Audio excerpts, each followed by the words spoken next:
தங்கம் வந்து நேற்றுக்கும் இன்றைக்கும் ஒரு பவுனுக்கு 1540 ரூபா கம்மியாக இருக்குங்க. இதனால் வந்து மக்கள் வந்து நல்லா ஆர்வமாக தங்கம் வாங்குறாங்க. இதே வந்து அட்சய தீதி அன்றைக்கி அப்போல்லாம் பார்த்தோம்னா ஒரு 74,000 பக்கத்தில் போயிட்டு இருந்துச்சு. இது வந்து அமெரிக்காவில் வந்து ட்ரம்ப் வந்து இந்த டேரிஃபெல்லாம் கம்மி பண்ணதுனால தங்கம் ரேட்டு கம்மியாக இருக்குது. 1 வீக்கு இந்த மாதிரி அப்ஸ் அண்ட் டவுன்ஸ் இருக்கும். அதுக்கப்புறமே வந்து லாங் டேர்மில் பார்த்தோம்னா தங்கம் எப்பயுமே வந்து ஹை தான் போகும். மக்கள் வந்து இப்போ வந்து ஆர்வமாக தங்கம் வாங்கிட்டு இருக்காங்க.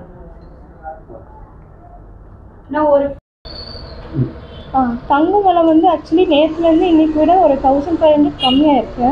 மேபி 2 ரீசன்ஸ் இருக்கலாம். ஒன்று வந்து வார் டிக்ளரேஷன், அந்த ஒரு சர்க்கம்ஃபரன்சஸ். இன்னொன்று வந்து டாலர் விலை வந்து டிஃப்ரென்ஸ் இருக்கலாம்.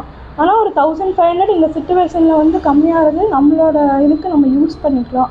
நடுத்தர மக்களெல்லாம் வந்து சேமித்து வாங்குறதுக்கு இது ஒரு நல்ல டைமு. சேல்ஸும் கொஞ்சம் பரவாயில்லையா இருக்குது நாமக்கல்ல.